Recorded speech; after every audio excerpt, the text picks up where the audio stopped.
We feel so privileged to have you come and sit with us as we hope to have a conversation that is both informative and lively and productive. And with that, I'd like to introduce you to the Nova Southeastern University Fischler School of Education Dean, Dr. Wells Singleton, who will give you.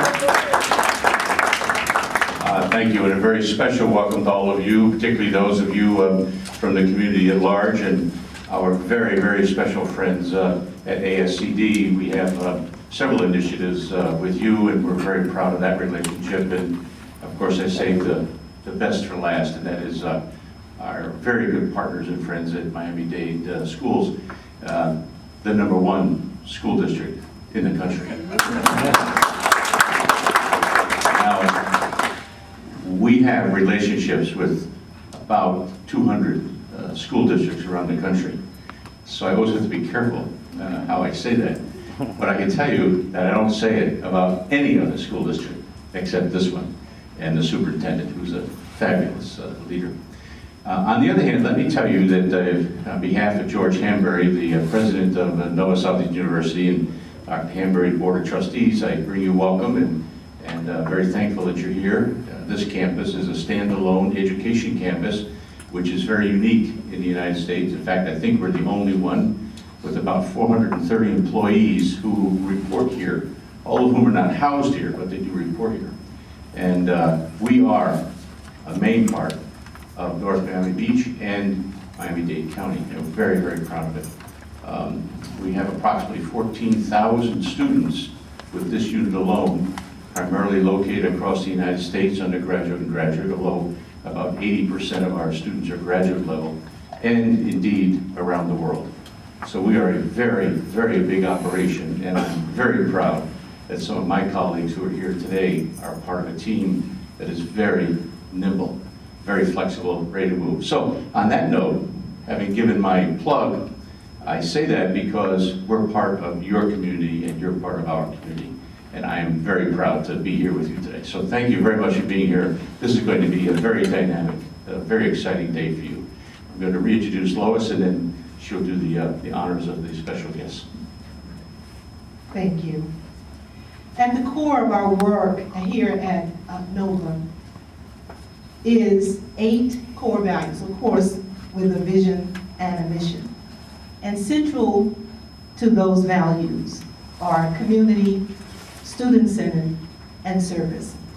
And we are so proud this morning that we have the opportunity to gather this community to have a conversation about our children. Our expectation is that when you leave today, that you will have a heightened commitment to serving your community, to serving our children, and that you will have new ideas about how that can happen. Joining us, as Dr. Singleton has said, are some special guests that I'd like to take time to introduce you to at this moment. We have Dr. Jean Carter, who is the Executive Director and CEO, and is really the convener of the Whole Child Initiative. Dr. Carter, would you wait, please? We have the President of ASCD, Dr. Deborah Hill. The President of the Florida ASCD, Ms. Alina Davis. Joining us also this morning is School Board Member of Miami-Dade County Public Schools, Dr. Larry Feldman. And of course, we have our NOVA administration that has joined us. We have Dr. Jamie Lambert who's here, and Dr. Tara Salzman. My Executive Director of the National Institute for Educational Options here at NOVA, Dr. Judith Stein. Our breakfast sponsor this morning was Pearson Learning, and we'd like to thank the representative who is here, Gerald Flournoy. Are there any other elected officials that are that's here this morning? Okay, thank you. And with that, we'll get started with the conversation. And so, Donna, want to come up? Okay. Can you guys hear me? Yes. Okay.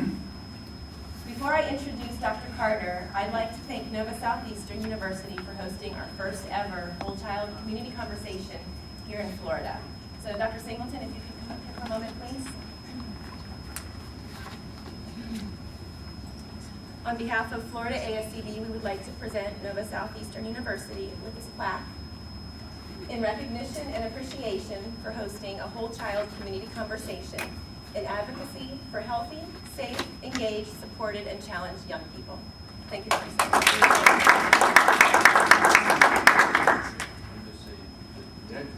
Just to depart from the script for just a moment, this is more meaningful than you can possibly imagine. I want to ask a very dear friend, I'm going to get emotional here, Dr. Judy Stein to please come up here. I haven't seen Judy. She's a very, very dear friend. I haven't seen her for far too long because our paths have not crossed directly, right across the street from each other. So this is my opportunity to say in front of witnesses, Judy, I love you very much.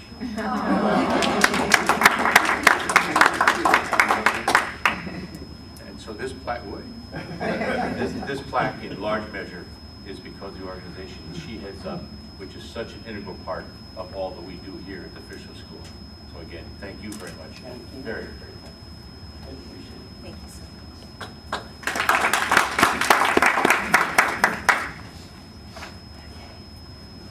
Welcome everyone to an event where people who care about children can collaborate together and send a powerful message out to the community about educating the whole child.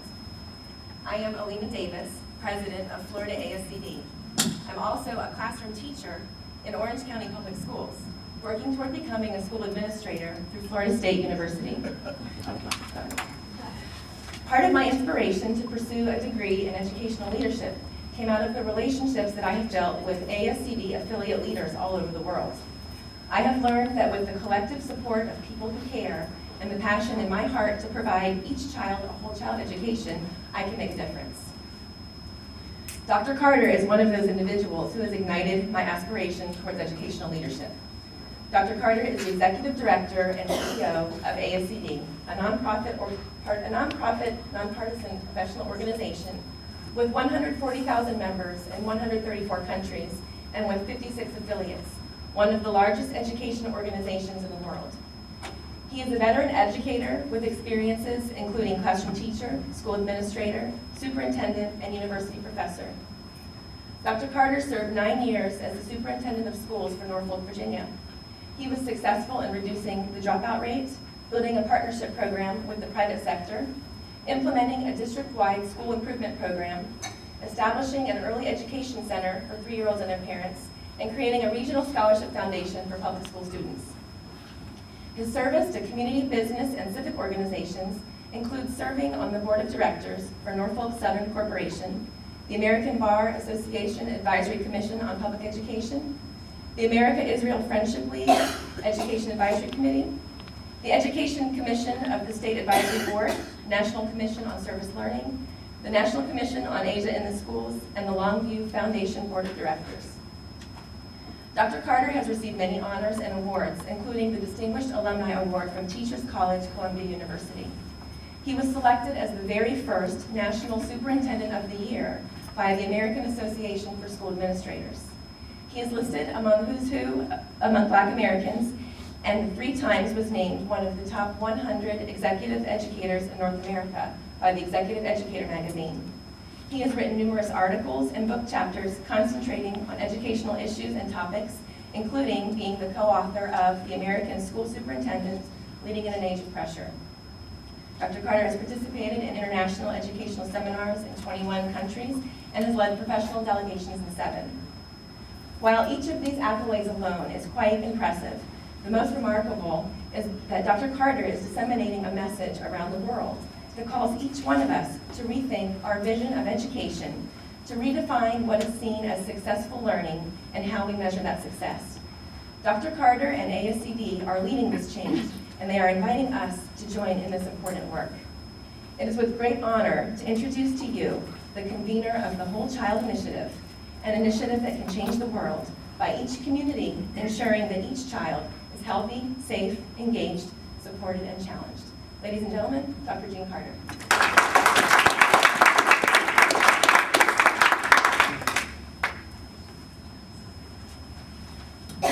Thank you very much.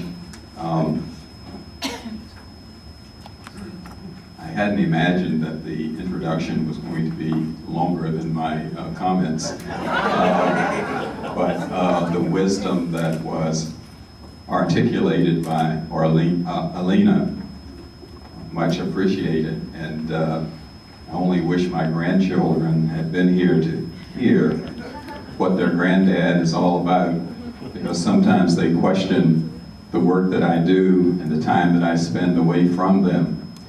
Let me say at the beginning of my comments that it's indeed a pleasure to be in South Florida.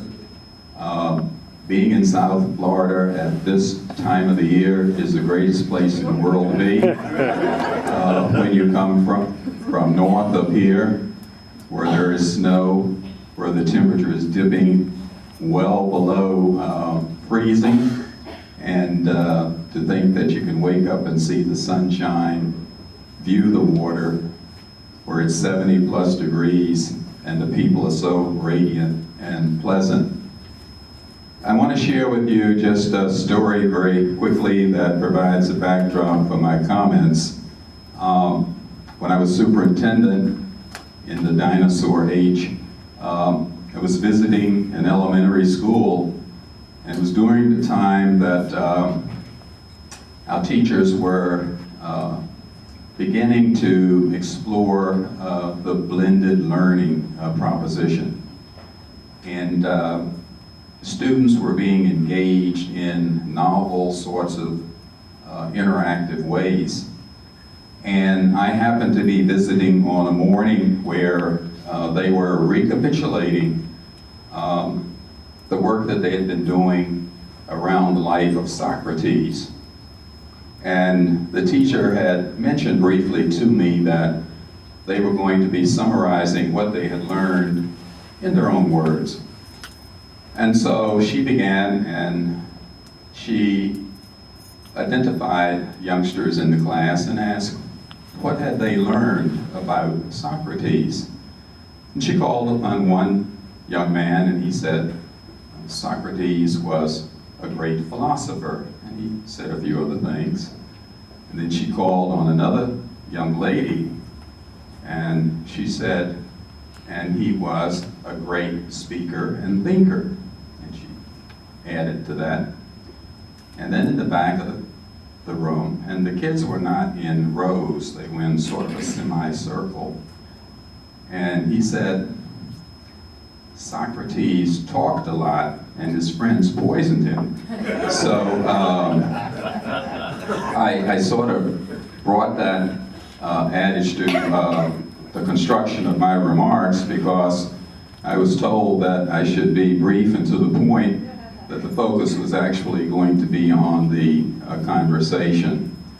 I want to just share some thoughts with you that center around what we at ASCD feel is the most important proposition and most important opportunity that we have, not only as educators, but as citizens of this country and citizens of the world. And it interfaces nicely with the whole child conversation. Our focus has been, and will continue to be, on transitioning from a focus on teaching to a focus on learning. Because we think that that is the formula, if you will, to success. That a part of our mission, in addition to serving the needs of each child, it is to ensure that each child experiences a successful learning experience. And that was the primary motivation for the association embarking on the Whole Child Initiative. Not to downgrade the significance of the academic dimension of the learning experience. The research that we were exposed to then, and this was 5+ years ago and moving forward, affirms the fact that there is a correlation between academic success and being healthy, being safe, being engaged, and being supported.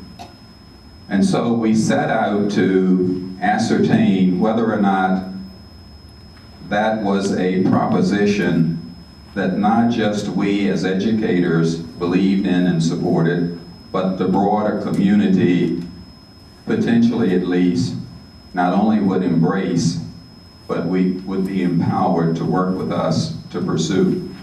And so we convened a commission that was much broader than academe, but included persons from the health arena, from the social emotional arena, from the community sector, from the business sector, and also from the philanthropic community.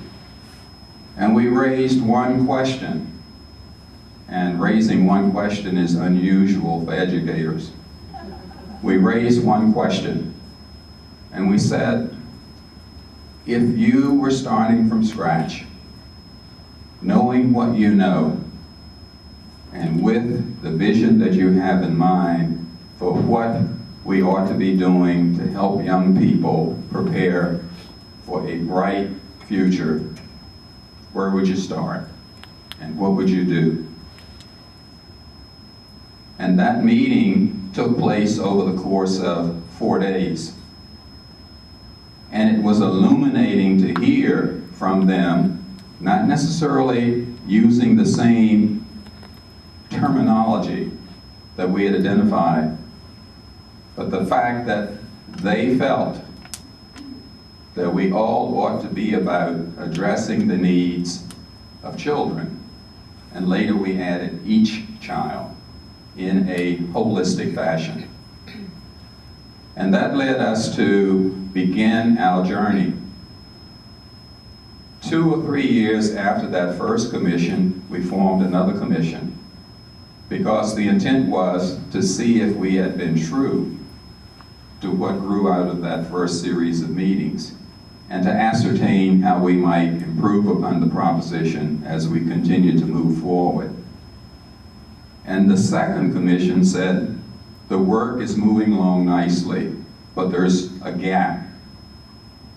And the gap was, and it was not stated exactly like this, but this captures the essence. The gap was that you need to strengthen the advocacy role as it relates to not just fostering the need, but emboldening a broader multi-sectorial entity to work with you to pursue this notion. And so that's what we've been about over the last couple of years. I want to suggest to you maybe 3 or 4 propositions. The first one, that learning is what prepares young people for meaningful citizenship, employment, post-secondary education, and probably most importantly, participation in the global society. That learning is developmental. It's based upon an array of meaningful experiences, and particularly in today's time, learning is not restricted to time or space, adult qualification or status, intent or accident. The second proposition has to do with the role of schools. And Deborah and I, our president and yours truly, both come to our present positions within ASCD, having served as superintendents, and also the other stepstone experiences leading, in most cases, to the superintendency. The second proposition I've alluded to, and that is shifting the conversation from teaching to learning, and all that that implies. Does not diminish the significance of teaching, but we're about learning. And so the tagline for our organization begins with learning, followed by teaching, and ending with leading. We think that those are the three key propositions that not only serve as a grounding for the whole child, but the work that we do more specifically. The third proposition relates specifically to schools. If you think about schools, schools today have direct contact with more than 95% of our nation's people, young people, aged 5 through 17. They have contact with that cohort of young people for about 6 hours a day on average, and for up to 13 critical years of their social, psychological, physical, and intellectual development. But there is a but in that proposition. A child's education does not occur exclusively in school, nor should it. Nor does it take place in a vacuum. And hence the backdrop for this conversation. Because we're each emboldened to be here because we have a common set of goals, but we approach those goals perhaps from different propositions, from different directions. But they're all centered around meeting a specific need. So, the third proposition is we're about revolutionizing the way we learn and the way we work. Now, what does that mean? When you speak of being a revolutionary, in many instances, people project that you're going to be renegades, that you're going to do things that are disruptive, and that you are going to deliberately shift your motion from the mainstream into alternative streams. All of that's true, and to an extent, it's needed within our profession. We have to move aggressively away from tradition-bound practice. The success of the Miami-Dade School District is about revolutionizing the way you work, think, and lead. The Miami-Dade School District would not be at the top of the heap today if it were still focused on doing things the way they'd always been done. The same is true with our organization. The same is true with the broader profession, and the same thing is true with life. We all have rich legacies, but those legacies serve as a benchmark, and they also provide an opportunity to build upon a rich array of success stories. And so we think that telling the story is a part of revolutionizing the way we think and work. If you don't believe, you're not going to achieve, and if you don't achieve, you're not going to succeed. And so telling the story continuing to promote the notion that each child can learn. Each adult can learn, because learning is not restricted to young people. We all are learners in today's scheme of things. We all are expected to grow. And specifically, as educators, we have to be about growing that learning and redirecting the development of new knowledge ecosystems within the fabric of our work. So, the last proposition that I want to share with you is that Miami-Dade is in a unique position. You have multiple examples of community-based organizations that have chosen, for all the right reasons, to partner with you. Because they, like you, know that it takes a partnering sort of effort to meet the challenges and, more specifically, address the opportunities to ensure that each child learns today. Now, anytime you begin to delineate a list, you're bound to miss someone or an organization. But since I'm going home this evening, I'm going to list those that come to my mind, and you can beat up on other people because I won't be here. But there are a couple, 6 or so in fact, that ring a bell in my mind. And it's because I've done a little reading and I've tried to keep up with how partnerships are being forged throughout school districts in this country and perhaps outside of this country. So a couple of the organizations that I'm going to mention, I think, are at the top of the heap with regards to working with your school district as I understand it. One is the Big Brothers, Big Sisters Association, organization. I happen to have had a direct relationship with the Big Brothers organization when I was superintendent. The second is Teach for America, a very unique organization that brings a unique perspective to the partnership. Breakthrough Miami is another. City Year, Miami Bridge, College Summit, and there are others.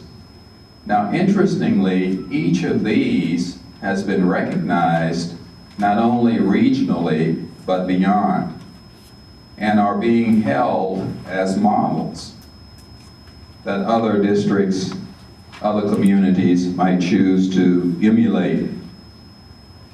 With regards to these and other community agencies or organizations, I would suggest to you that through your shared vision and your strategic collaboration, you are harnessing the independent elements of your community around your most prized and shared responsibility, your children.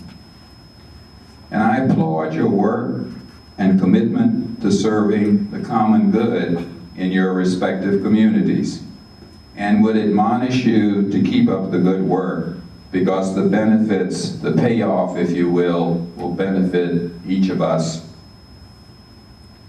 Lastly, I would urge you to keep this particular thought in mind, and maybe it, in addition to looking at the specifics of a whole child arrangement, I think these propositions that are summed up in this last observation are really the kernel of what community conversations, particularly in our country, ought to be today. One of the experiences that I've had in visiting most of the countries throughout the world is that in the emerging successful countries, the South Koreas, the Singapores, the Finlands, and so forth. Education is revered. Education is on par with other professions. It is held in high esteem. We as a country have room to grow in that regard. In your community, that element is present, but it is not systemic throughout this country.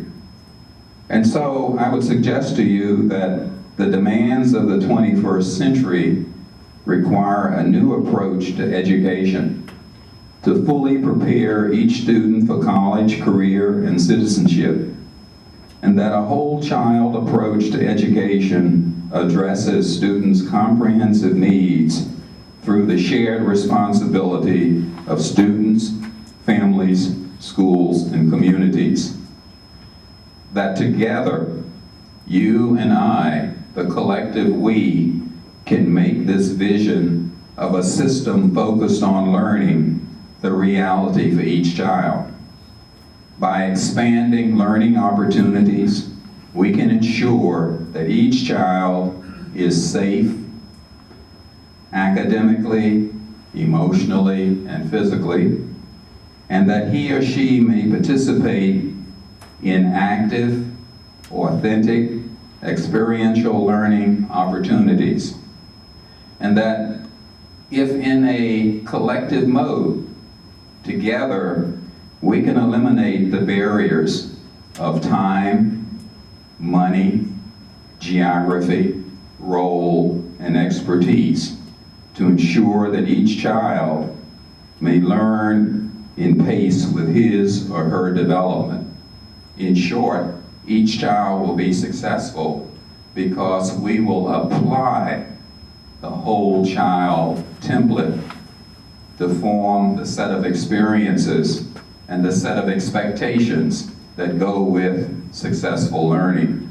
So I look forward to having a role in the conversation today.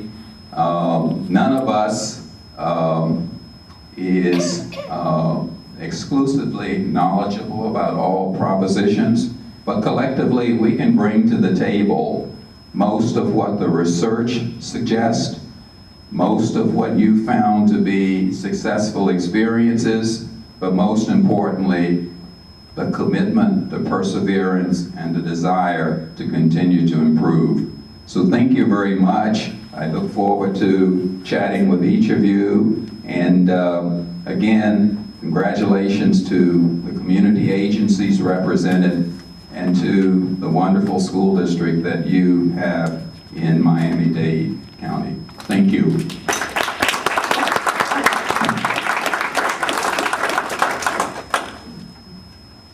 you, Dr. Carter, for your leadership, and we honor your presence here. Thank you. Okay, now, Florida ASCD would like to recognize a leader who is taking action right here in Miami.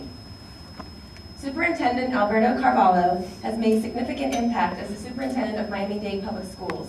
This month, he was awarded the 2013 Best Public Servant Miami Life Award for his extraordinary love and concern for the Miami-Dade community. Under Superintendent Carvalho's leadership, Miami-Dade was awarded the Broad Prize for Urban Education and is considered the nation's highest performing urban school system. To achieve this level of recognition requires collaboration, commitment, and continued support from the community to provide an education that builds a healthy, safe, engaged, supported, and challenged student. Furthermore, these students' successes as learners requires more than preparing for a test, but preparing for life. Superintendent Carvalho has demonstrated that educating a child for success involves sustaining a system where each child may be healthy, safe, engaged, supported, and challenged. I'll take just a few moments to highlight some of the successes. Healthy. In 2011, Miami-Dade Public Schools was recognized by President Bill Clinton for efforts in promoting nutrition and physical education for all students. Innovative programs included collaborating with community farms to provide fresh vegetables in the cafeteria, and many schools even grew their own vegetables to use in the meals that they prepare. Safe. In 2010, Superintendent Carvalho, in partnership with community stakeholders, created a comprehensive youth anti-violence plan, including MDCPS Cares, a mentoring program for at-risk youth. A youth violence prevention summit, parent workshops, and Speak Your Peace Youth Empowerment Summit were also developed. All Eyes, All Hands, All Hearts was a call to action for the entire community to take a stand against violence and make the commitment to social responsibility and shared ownership of the problem of violence. Sorry, this is driving me crazy. Okay. Engaged. Last month, Superintendent Carvalho was honored by the National Child Labor Committee with the Ronald H. Brown Award for Service to Children and Youth. He was recognized for his work in the district for creating equal access to high-quality education, moving from textbooks to digital content, and developing educational environments that engage students of the 21st century. Supported. Just last week, at the National Association for Bilingual Education Annual Conference, Superintendent Carvalho received the Mexican Government Otley Award for his dedication to forging a new path for others. In a district where 91% of children come from minority families, more than 50% of families are foreign-born, and about 75% speak a language other than English at home, Miami-Dade Public Schools achieved its most impressive high school graduation rate ever and saw students consistently outperforming their national peers on the National Assessment for Educational Progress. Under Superintendent Carvalho's leadership, great progress is being made in raising student achievement. Challenged. Working with local municipalities, Miami-Dade Public Schools developed the Schools of Innovation program, wherein personalized learning environments are designed to support student achievement in meeting high academic standards by utilizing an integrated curriculum design that prepares students for college and careers. Mr. Carvalho, you have worked tirelessly to serve the community and your students with a vision to focus on the whole child. Florida ASCD and ASCD thank you for your commitment and passion to educating the whole child. We would like to present you with an award as a token of our appreciation. Can I have my board members and Dr. Carter? I'll go ahead and read the award. It's from Florida ASCD, presented to Mr. Alberto Carvalho, Superintendent of Miami-Dade Public Schools, in recognition for your commitment to educating the whole child, healthy, safe, engaged, supported, and challenged. Thank you.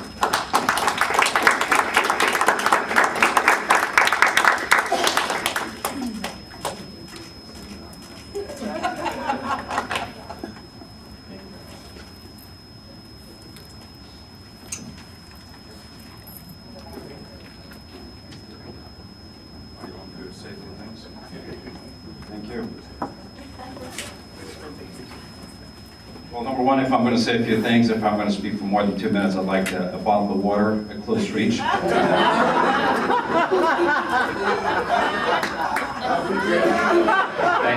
Thank you, Dr. Feldman.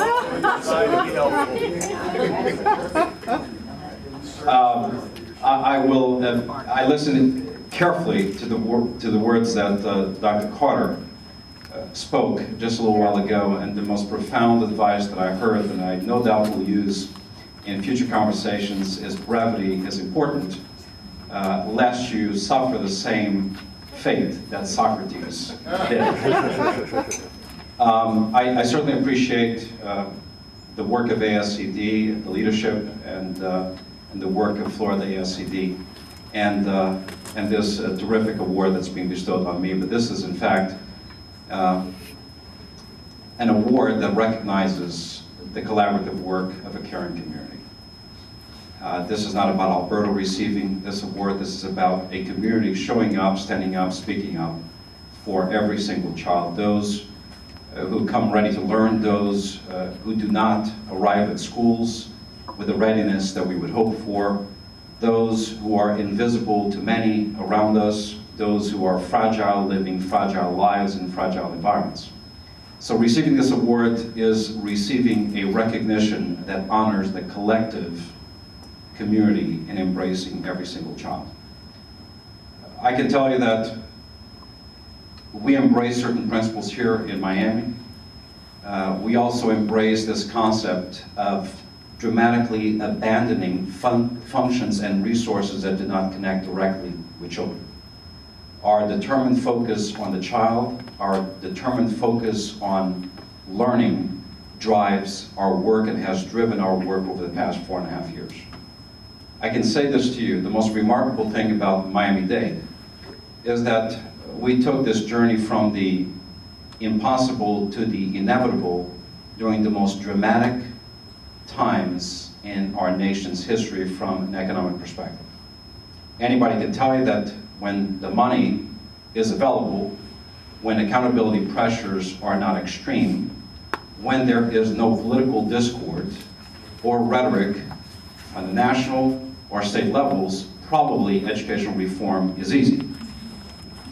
The hard thing is getting it done in the middle of the worst economic recession the nation has seen in 64 years, and not allowing the skeptics and the naysayers to say it can't be done because you do not have enough stuff, enough money, enough resources, whatever that stuff is.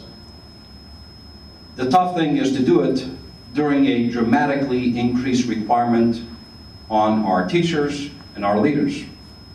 When rigor has ramped up, when the standards have changed and continue to change, when Common Core is upon us, when the graduation rate definition and standards have increased. Tough is to do it when we no longer operate in a monopoly of education. We have to navigate a highly competitive environment at a time when the competition is not necessarily fair. It advantages some at the expense of others.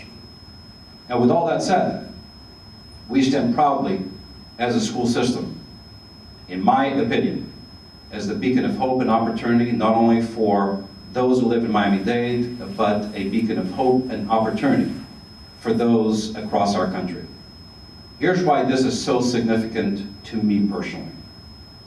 Number one, as an American by choice, as an immigrant who came to this country at the age of 17 alone, whose first job was a day laborer, whose second job was a dishwasher, to become a teacher, a superintendent, and now share amongst you, along with my board member, the recognition and praise for simply having believed.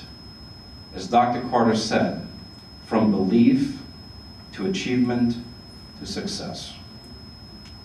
So take it from me, if this can be done by me, by my team, in Miami-Dade, where poverty is as high as 75%, the most diverse community in America, it can be done anywhere. And the shame of our country is twofold. Number one is the failure to recognize that, in fact, this is no longer a choice to do it or not do it. It is a moral imperative. Lest we accept children dropping out, not graduating, and perpetuating a cycle of poverty that is generational. Secondly, and Dr. Carter alluded to this, is that the biggest difference between those other nations and us, those who we revere and look up to and look for solutions in their practice, and us, it's not necessarily just about effectiveness of teaching or the quality of teachers and administrators or the funding investment in education. It is a matter of principle, of values, how educators are valued, how they are seen. He said how they are revered, how they are respected, how they are looked up to. That, in my opinion, is the biggest difference. The biggest difference. Lastly, I'll say this. At a time in our country when we look abroad for all of the answers, at a time when we demonize ourselves, at a time when it seems that we have sort of lost our way, I tell you this. I still believe America is a nation of innovation. I still believe America is the moral compass to the world. But we will only sustain that position if we believe we are. And I also believe that rather than imitating and following a second-rate imitation of anybody else, I believe in forcing ourselves into the revolution, into the reinvention of America through effective education. This is about us not necessarily outperforming the rest of the world. This is about us outcompeting ourselves. We're not racing against anybody else. We are forcing ourselves to win on behalf of Americans' kids. So thank you very much for this award. It is significant for two reasons. Number one, I'm receiving it during a board meeting day. I can tell you it's probably the best moment of the day. No insult to my good friend, Dr. Larry Feldman. But most importantly, because it is given to us by colleagues. And there's nothing more precious than having your very own recognizing the work you do. So Alina, as a classroom teacher in Orange County, I really do appreciate your spirit and your belief in education. Jean, thank you for your years of service as an educator at many different levels, and now your terrific leadership leading ASCD, the board of ASCD, our good partners at Nova Southeastern University, Dr. Singleton and Judy Stein. We go back many, many years. A lot of their faculty were at one point our teachers, administrators, and still are. And of course, last but not least, I want to thank the community organizations that were recognized. I know if I thank all of them, I will fail because I will miss some. But I tell you, College Summit, Big Brothers Big Sisters, TFA, City Year, those who support Health Connect to keep our kids safe and healthy at all levels are invaluable partners in this journey that we call education. Thank you, and God bless all of you. What I would like for you to do at your table, we're just going to start with conversation one. Instead of going through each conversation, at your table, read them together and decide on one question that you want to answer. Okay, so we're going to go now, stay on conversation one, because it's the what. So the first one says, what does the phrase, to educate the whole child, mean to you? So you're reflecting based on who I am, my experiences, and my work, and my context, my concern, context of concern. What are your hopes and fears about educating the whole child? And then what experiences influence or have influenced you in your hopes and fears regarding the whole child? Okay? So you have somebody at your table who is versed in whole child at every table to help you out. So right now your task is to take one question from conversation one, discuss it as a table, and then we'll share. And strategies so that we can keep the community involved. Everything is political. Your toothpaste is political. Everything is political. And as I listen to our political leaders, they don't have a very good perspective on the great job that you're doing. I know you're doing a great job because I've been in the trenches. But you've got to brag. You've got to vote for the representative. It goes to all government is local. The representative that understands what you're doing. And those are the people you need to get into these conversations. Because if that individual feels that cutting classroom activities, resources, and increasing student, and if they feel that there's too much government in your school already, then you're never going to make any progress. Think smart. Only elect individuals who understand the resources that you need and will go from here to Tallahassee and hit that ball. Joint roundtable on youth safety. I got the honor of being able to co-facilitate the youth services work group with a colleague from the county. And I think it's kind of opening some doors. We're coming to the table and looking at all the wonderful services that are available, because I believe every one of these tenets is imperative. If we neglect any one of them, our kids will not be successful. But we will go back to the safety and well-being of all of our students. That's really at the core of what we do. But we're having this opportunity. These work groups are ongoing every Friday. The number of people who come together to engage in this conversation put their resources on the table, and I'm not talking about money. I'm talking about every type of resource, and then develop this common collective impact where we're looking at one area we need to address and how we can bring to the table our resources to address that area is where we need to head. And I think that this certainly can be expanded now that we've got people's attentions And other people are telling people, you need to be at her meeting on Friday. This is really important. But to expand and cover all of our tenants. So we've got some opportunities right now, and I hope that everybody will support in the engagement of those opportunities. Thank you so much, and that is why we're here. And you wanted to say something real quick? I want to make a comment about the school and the community. The most important thing, and I'm a former principal, retired, you must be friendly to your parents, and particularly the immigrant parents. They're afraid. So do all you can to get them in the classroom. I had a teacher once that said, I'm afraid of that parent. I will stop what I'm doing. I will come down there and participate in the conference. But we must draw the parents to us. And so they don't want to come to the school, some of them, not all of them. But you've got to be friendly, beginning with the teacher.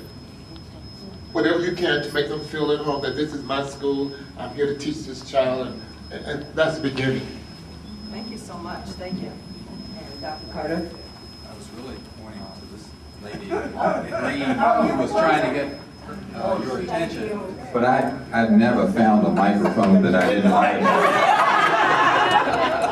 So I just wanted to echo one of the sentiments that combines the dialogue that has occurred.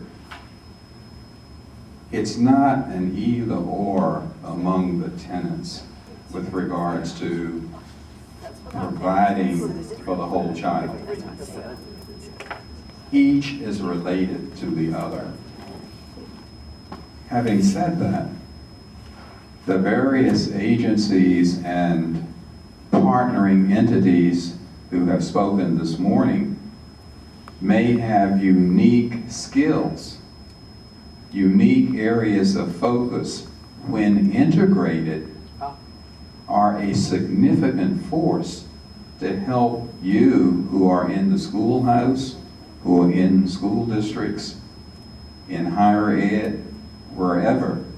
And one of the other observations that came up at our table was, well, are we only talking about the child?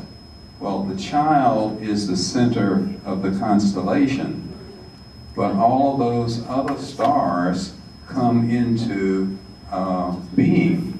And so we reflect that radius, that broader radius that circumnavigates the child to ensure that he or she is going to be successful. And that won't happen if only I do it, if only you do it. It will happen if we do it collectively.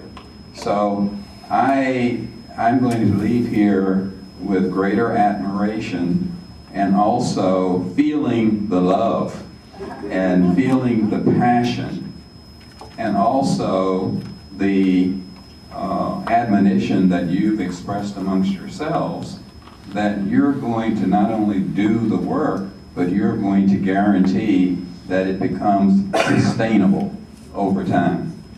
Thank you so much. Thank you. Thank you so much for being here with us today, and I can feel the excitement in the room about some new ideas that you have and some things you want to initiate. ASCD has some phenomenal resources. If you go to their wholechildeducation.org website, you can find the school improvement tool, which is basically a data collection tool where you can look at each tenant and see, you can put your perspective in as your stakeholder group. Your staff can do it, and then use that as a conversation piece to see what are the next steps you need to do to improve things. Deborah, you want to share? Yes, and I'm Deborah Hall. I'm the Southeast Regional Program Manager for ASCD, and I'm Florida-based. And as we all know, I think everybody can hear me. As we know that when there's an election, where does everyone come? To Florida. So Florida we can start right here with what we've done today, and I can help and be your advocate through ASCD, your liaison, to help have more of these discussions, geographically, regionally in the state of Florida. And wouldn't it be amazing if Florida was the first to take the tenets of the whole child and show how we can collectively, as Dr. Carter said, connect the dots among all people. Because in order to have that whole child be successful, we all need to work together. To come together, work together, so everyone can be successful and learn from each other. And I'm here to help you do that in the state of Florida and in the Southeast. But let's start with Florida, let's start with Miami, and make it happen. Thank you. And as Florida ASCD is here for you, we're here for you as well, and we can help walk you through the steps, finding the resources, advocating. You can bring resolutions to your municipalities. We're here to be a resource for you, and I am so appreciative to every one of you for taking the time to be here. Thank you for letting us be flexible with your time. Please stay in touch and focus on the whole child. Thank you.